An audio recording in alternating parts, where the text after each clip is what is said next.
Le chantier d'autoroute A69 va reprendre à partir de mi-juin de manière progressive. C'est ce qu'annonce à l'instant le ministre des Transports, Philippe Tabarot. Décision de la Cour d'appel administrative de Toulouse. On va tout de suite aller retrouver Jean-Wilfried Forquès, notre journaliste, notre correspondant sur place. Vous êtes juste à côté du chantier, Jean-Wilfried.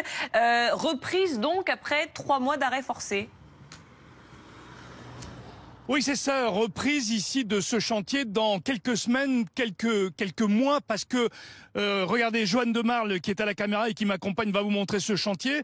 Chantier à l'arrêt, mais vous le constatez, Julie, sur le chantier, il n'y a plus de pelleteuse, il n'y a plus d'engins, il n'y a plus de tractopelle, il n'y a plus de salariés. 1 millier de salariés mis au chômage technique il y a quelques semaines. En raison de l'arrêt de ce chantier va pouvoir reprendre. C'est un feu vert, alors, on va dire provisoire, on va être très prudent car il y aura une autre décision sur le fond qui, elle, devrait intervenir dans plusieurs mois. Aujourd'hui, ce qui est sûr, c'est que la Cour d'appel administrative a dit oui à la reprise de ce chantier, alors qu'en première instance, eh bien, elle avait dit non. Ce feu vert permet une reprise du chantier, donc ici, pour évidemment tout le monde, c'est une bonne nouvelle, notamment pour les gens qui étaient favorables à ce chantier, à 7 à 69. Tous disaient que c'était nécessaire, ça permettrait, cette autoroute va permettre, disent-ils, de désenclaver le département du Tarn. Quant aux opposants, eh bien eux, ils disent c'est la victoire des lobbies, des entreprises qui ont mis la pression avec l'État, ils ont mis la pression sur la justice et ils ont gagné. En tout cas, c'est une décision, on insiste bien sur ce point, provisoire. Il y aura une décision sur le fond dans les prochains mois. Ce qui est sûr, c'est que ici, dans quelques semaines, eh bien, on verra à nouveau des tractopelles et des ouvriers en action. Merci Jean-Wilfried. À partir donc de mi-juin, nous dit le ministre. On accueille sur le plateau Philippe Foyeux. Vous êtes sénateur du Tarn. Vous militiez, vous, pour la reprise des travaux. Vous êtes satisfait aujourd'hui ? Écoutez, c'est une très bonne nouvelle. Une très bonne nouvelle pour le sud du Tarn, une très bonne nouvelle pour notre pays aussi. Parce que cette décision de la Cour administrative d'appel, donc avec ce sursis à exécution, comme cela a été dit, va permettre de pouvoir redémarrer le chantier, d'en finir avec cette balafre que nous avons au travers de tout le sud du Tarn, avec toutes les conséquences que cela a pour les riverains, pour toutes celles et ceux qui vivent donc autour de ce chantier. Expliquez-nous, pour les gens qui ne sont pas du coin, pourquoi c'est si important pour vous de construire cette portion d'autoroute de 53 km ? Écoutez, Castres-Mazamet est la seule agglomération avec les territoires environnants de plus de 100 000 habitants au niveau national à ne pas avoir ni autoroute, ni gare TGV, ni d'aéroport international. Être connecté, pouvoir se déplacer en toute sécurité, c'est quelque chose d'important pour nous, comme c'est important pour tous nos concitoyens. Et que donc, dans ce cadre-là, c'est une forme d'injustice territoriale qu'il y avait. Mais il y a déjà une route, on est d'accord. Mais il y a une route pour laquelle, je ne sais pas si vous la prenez régulièrement, moi je la prends presque toutes les semaines. Et que par rapport à cela, c'est une route qui est accidentogène, ça prend du temps pour aller jusqu'à notre métropole régionale qui est Toulouse. Mais surtout, je voudrais insister sur 2 points. C'est que cette décision va mettre fin à une situation ubuesque, au travers d'un chantier bloqué, et une gabegie financière qui est tout à fait insupportable dans la situation dans laquelle nous sommes aujourd'hui. Mais c'est la justice qui a bloqué ce chantier. Nous sommes dans cette situation par rapport à cela, et que donc il est important d'essayer de faire de telle sorte qu'on sorte de cette gabegie financière. Et pourquoi gabegie financière ? 200 000 euros tous les jours, jetés par les fenêtres ou à travers la route, 200 000 euros par jour, c'est tout juste quelque chose d'insupportable. Et il y a un sentiment de colère sourde de la part de nos concitoyens sur le terrain, par rapport à ceux qui vivent sur ce territoire et qui ont un besoin, une nécessité de cette artère, parce que c'est un élément important pour nous, et que donc dans ce cadre-là, c'est une forme de justice territoriale, d'équité pour laquelle nous nous battons depuis très longtemps. Alors certes, il y a l'argument du désenclavement que vous mettez en avant, mais il y a aussi l'argument de l'écologie qui est mise à mal avec cette décision aujourd'hui. On va vous entendre là-dessus, François Pitrel, mais juste avant, Thomas Braille, vous êtes fondateur du groupe national de surveillance des arbres. Pour vous, c'est un échec aujourd'hui ? Écoutez, oui, c'est un échec environnemental, bien entendu. C'est un échec pour nos politiques, que vous avez bien entendu, Monsieur Folliot. Ça fait un petit moment qu'on discute et qu'on dialogue ensemble. En fait, monsieur Folliot, il faudra arrêter à un moment donné de mentir aux Français. Je pense que ça commence à bien faire. Vous parlez de 200 000 euros par jour. Il n'y a personne sur ce chantier. La preuve, j'y suis. Vous voyez, il n'y a aucune personne qui travaille. Donc, comment ça peut coûter 200 000 euros par jour déjà et d'une? Vous dites ensuite que cette route, elle est accidentogène. Je suis désolé, moi, je la prends aussi. Et je ne vois pas des accidents tous les jours, monsieur le sénateur. Et je vais faire court aujourd'hui parce que je suis vraiment en colère. On en a tous, toutes et tous ras-le-bol. Je vais m'adresser à vous, monsieur le sénateur. Je pense qu'il va falloir que vous preniez vos responsabilités. Je vais m'adresser aussi à vous, monsieur le président de la République. Si jamais un seul chantier, si jamais un seul engin rentre sur le chantier, d'accord, j'entre en grève de la soif pour la 2e fois. Croyez-moi, je vais aller au bout, monsieur le sénateur, parce que j'en ai ras-le-bol de voir qu'en fait, vous nous prenez pour des pigeons. C'est une autoroute pour les laboratoires Pierre Fabre et rien d'autre. Donc arrêtez de nous faire croire. Arrêtez de nous faire croire un projet d'utilité publique, monsieur le sénateur.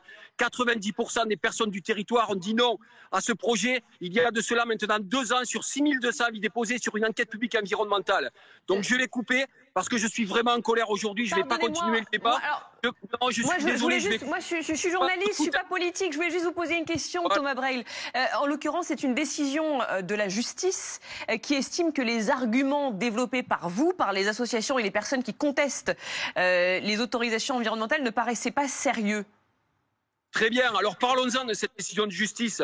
Quand on vous dit que vous ne pouvez plus faire l'autoroute le 27 février, que vous sortez par la porte et que vous rentrez par la fenêtre en disant « Excusez-nous, est-ce qu'on peut continuer à la faire cette autoroute alors que l'appel n'a même pas été jugé ?» Est-ce que vous trouvez ça correct? Est-ce que si vous perdez votre permis de conduire aujourd'hui et que 3 mois après vous allez voir le juge en disant « J'ai besoin d'avoir mon permis de conduire pour aller travailler », est-ce qu'on vous redonne votre permis de conduire? Non, ça marche pas comme ça. C'est une honte. C'est vraiment une honte ce qui est en train de se passer en France. Et franchement, j'appelle la population et les citoyens à se réveiller parce que ça va très très mal, quoi, au niveau politique et parfois au niveau judiciaire, quoi, voilà. Et donc vous allez entamer une grève de la soif? Ah oui, je vous le dis clairement. Je suis pas prêt de reculer, croyez-moi. La dernière fois, j'ai failli aller au casse-pipe. Maintenant, vous voulez un deuxième Rémi Fraisse, vous allez en avoir un. Et croyez-moi, je suis pas un fou, mais je sais plus quoi faire pour dire à mon fils le matin qu'on va arrêter de bousiller ces terres agricoles qui peuvent le nourrir demain. Voilà, c'est le message que je voulais passer à monsieur Folliot. Je coupe. Merci, au revoir. Merci Thomas Breil d'être intervenu sur notre antenne. François Pitrel, elle est là, la colère des écolos, et il le dit, je vais aller jusqu'à arrêter de boire pour manifester. Oui, Thomas Breil qui avait déjà réalisé une grève de la faim et de la soif, il l'avait même fait devant le ministère de l'écologie il y a bientôt 2 ans, sur le même thème de la 69. Donc on sait qu'il peut aller assez loin dans ses actions. Le fait est que la colère de ces militants, elle est liée au fait que la décision de justice en février dernier dit cette autoroute n'a pas de fondement, en tout cas les arguments qui ont été posés sur la table pour dire qu'il y a un intérêt économique, il y a un intérêt général, le juge a décidé que non, il n'y avait aucune justification d'intérêt général à faire cette autoroute. Et quelques mois plus tard, avec l'appel suspensif, eh bien là, on a des travaux qui vont quand même continuer. Donc ça veut dire que quand il y aura le vrai jugement sur le fond du dossier en appel dans quelques mois, peut-être que l'autoroute sera quasiment terminée. Donc comment va faire un juge pour dire j'interdis cette autoroute alors qu'elle est finie?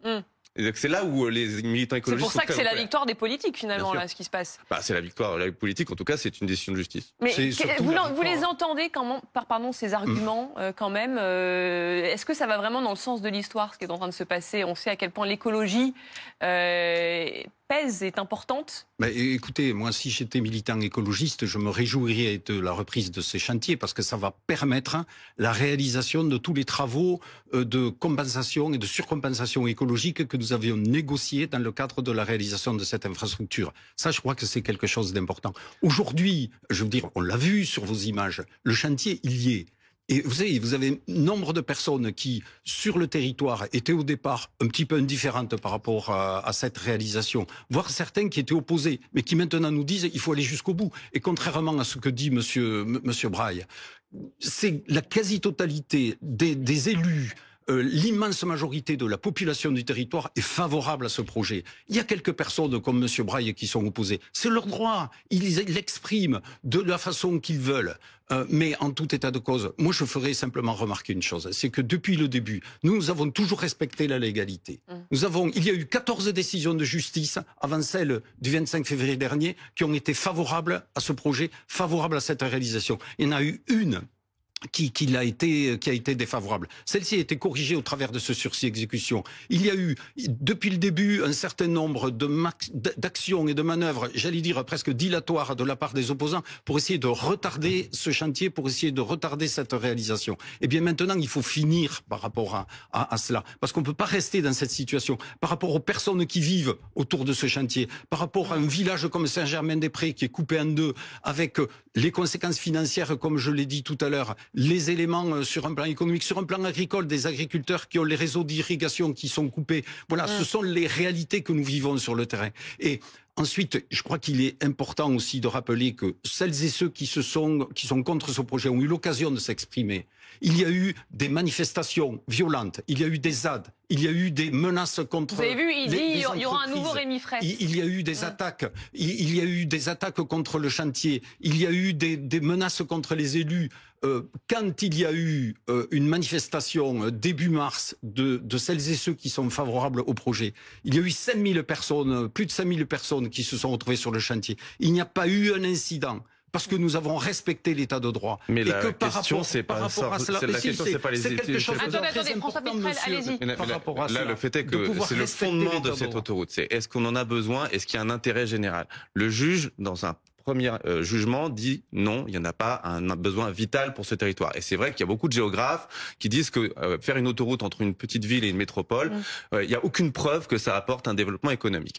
En tout cas, le fait est que... Monsieur, non, mais ce sont des géographes qui le disent. Non, c'est des géographes, mais c'est pas ce que disent les habitants du territoire. Faire une autoroute qui sera parmi les plus chères de France, avec environ 50 kilomètres qui permettront de gagner du temps. Excusez-moi, mais des additions de contre-vérité ne font pas une vérité, monsieur. Ça, c'est un premier point. Du temps, le deuxième point, c'est qu'il y a des éléments de sécurité qui sont une réalité. Il y a eu 10 morts sur cette route nationale ces 10 dernières années. Je dis juste que c'est la justice, c'est sur le fondement, c'est après sur le procédé. Il mérite d'être respecté par rapport à cela. Et puis ensuite, sur un plan juridique, juste 2 points qui me paraissent importants. En 2019, cette liaison a été considérée d'intérêt général national dans le cadre de la loi d'orientation des mobilités.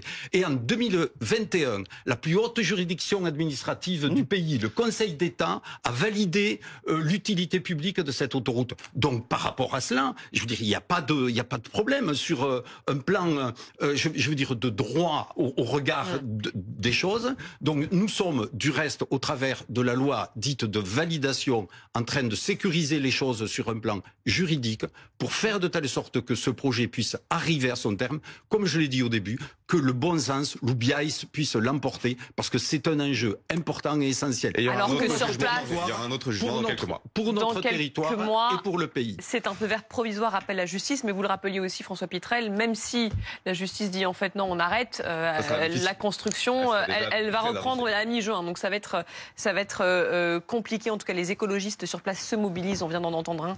Merci beaucoup d'être intervenu sur notre antenne ce matin.